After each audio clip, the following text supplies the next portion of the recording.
Live only on DAZN, October 25th, Parker versus Wardley. Two champions lie in wait. Who will get a shot at Undisputed? It's truly all or nothing.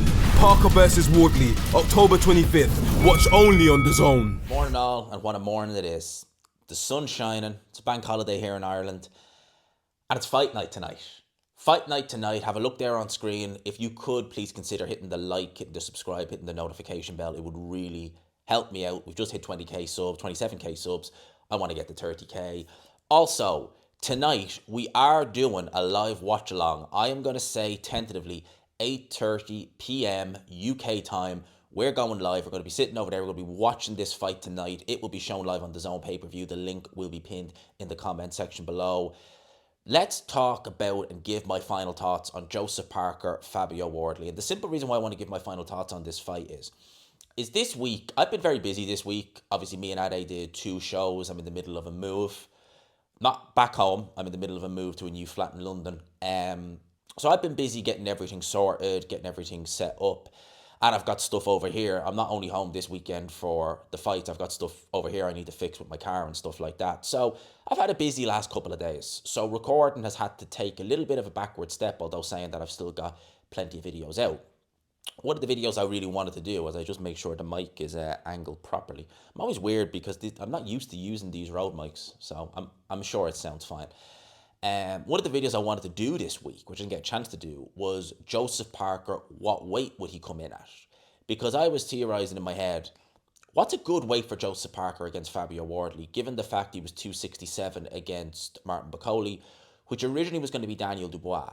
So his logic against Dubois was to come in heavy, because Dubois is kind of weighing in the high 240s, 250s now, roughly around that weight. And Daniel Dubois has always been a naturally tickly set individual. He's massive. He's always been like that. He is more, you look at Anthony Joshua, when he weighs in the 240s, the high 240s, high 250s, he's very heavily muscled.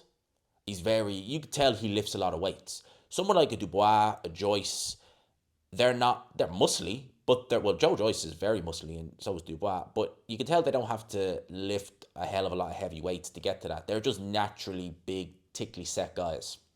They're very naturally strong. So I'm assuming the logic for Parker was, I've been in there with Joyce, 255, couldn't move him. Shock, no one really can. Dubois couldn't do it.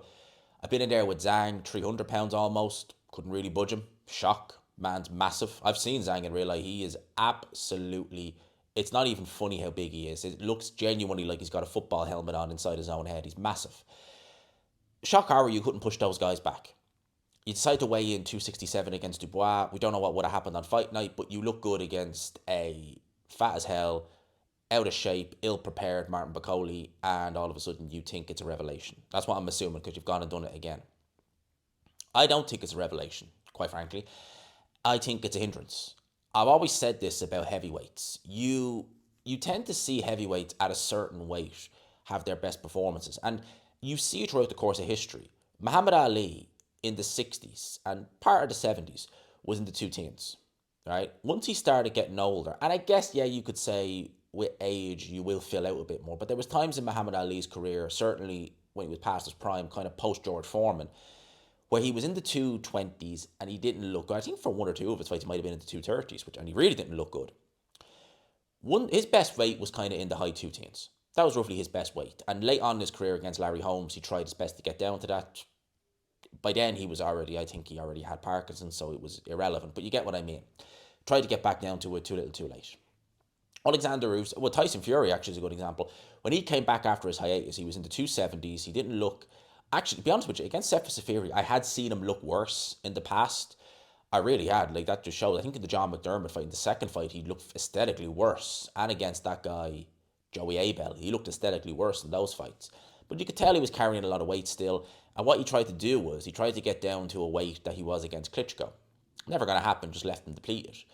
But Fury didn't essentially pack on a load of unnecessary weight. What he just started doing was, what's my natural walk around weight? He's never going to be, body beautiful, but what's his natural kind of walk around weight? Probably high 260s, low 270s. That's what he did. Full of strength, look good, that's fine. But that's Tyson Fury just fighting at his natural weight. He's not trying to boil himself down. He's not trying to pack on unnecessary weight. He's just saying, right, well, this is the way I am. This is what my body feels comfy at. I'm good to go. Look at Alexander Usyk. Moved up to cruiserweight, was 217. Felt comfy in the mid 220s. When he weighed in for his last fight, he was 226, but he had his clothes on, so he's roughly in the mid 220s. That's a comfy weight for him. So he knows he has his ideal fighting weight. Now for Parker, I've suggested that his ideal fighting weight is kind of the mid 240s, 245 to 250. I think that's a good weight for Joseph Parker. I think at that weight, he retains his strength. He's never going to push some of these bigger guys back. It's just not going to happen. But he's retaining his strength. Mobility is all right. He knows that during the course of a 12-round fight, because he does go 12 rounds quite a bit, he has his gas tank. I don't know what he's going to be at 262 or in the 260s at all. Because for one, his last fight was his first fight in that weight, or at that weight, and we didn't see him go rounds. Because he was in there with a guy who was ill-prepared, simple as. So now he's in there with a guy, Fabio Wardley, who is prepared. He will bring him rounds, I suspect. Takes a good shot, does Fabio Wardley, so I suspect that, this fight's going some rounds. And now we don't know what he's going to be like in the long haul, because, shock horror, Joseph Parker is not naturally 262. He's just not. And that's been put on with muscle. We see this with so many heavyweights. It's just crazy. Like, it really is for me. You get these heavyweights who just think, oh, maybe I haven't flattered in my last couple of fights. Too light. Pack on the weight. Oh, God, I feel sluggish. God, I'm getting tired. I wonder why that is. It's a mystery, isn't it? God, you pack on a load of weight unnecessarily, and now you feel tired. Maybe it's just jet lag, huh? No, we know what it is. We know what it is. And I worry for Joseph Parker in this fight. I really do, because I was basing my pick for this fight, basing it off Joseph Parker being a more normal weight, like 250, not 262. And I know what some people are going to say when I say this. They're going to say, well, you have seen him at this weight before. Yeah, I have seen him in the 260s before, but again, to put elephant in the room, against the guy who was ill-prepared. I've not seen him against a live opponent in the 260s. I go back to when Alexander Usyk first fought Tyson Fury, and Michael Buffer mistakenly announced his weight at 230, whatever it was. It was in the 230s anyway. And for me and several others, there was alarm bells ringing, big alarm bells, because we'd never seen Alexander Usyk that heavy, we thought at the time. We subsequently found out that it wasn't the case. But you had people saying, oh, well, I'm basing my pick on Usyk being 220-something, not 230-something. And I was basing my pick on Joseph Parker being 240-something, low 250-something, not 262 pounds. So for me, I'm looking at this and thinking, if this goes long, which it could, if Fabio Wardley is making Joseph Parker fight at a pace that he doesn't want to, which he could, how is he going to be down the stretch? That's a question I don't know. I really don't know. So for me, it's a difficult one. I was favouring Parker heavily in this fight. But looking at, and Fabio Wardley is an example, low 240s, comfy weight, feels happy at that weight, he's sticking with it. So I'm really looking at this fight and thinking, yeah, how do I have it? Originally, my pick for this fight was Joseph Parker to win a comfortable points decision, reasonably comfortable, I should say, because I did expect he'd have, certainly at some point, a crisis or a moment to think about in this fight. But at 262, 20-pound weight difference, which I don't think really is going to count for all that much as the fight progresses.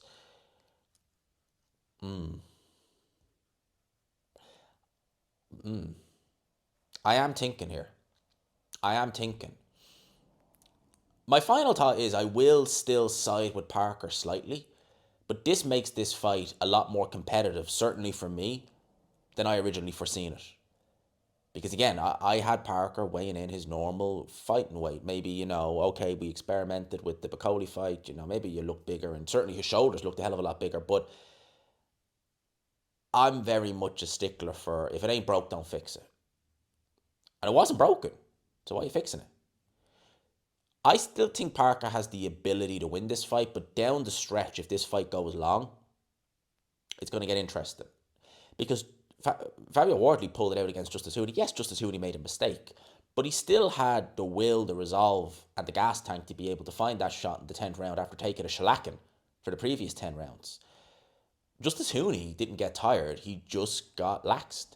and he got caught, and he got taken out. And never mind people say, oh, the referee, he was never going to, you never could have let him carry on after that knockdown. It was just never going to happen. What would happen if Parker starts getting tired, fatigued, losing his shape? Because I think the way he was going to win this fight was to be able to just outbox Fabio Wardley and keep his shape.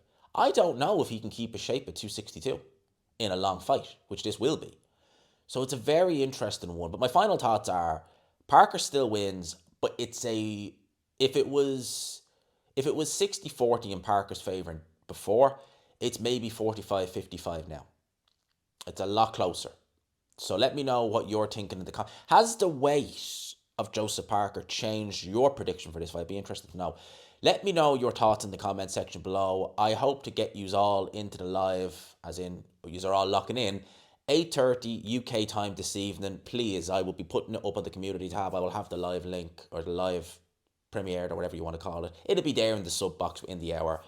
I hope you enjoyed the video. Let me know your thoughts. Until next time, people. Peace.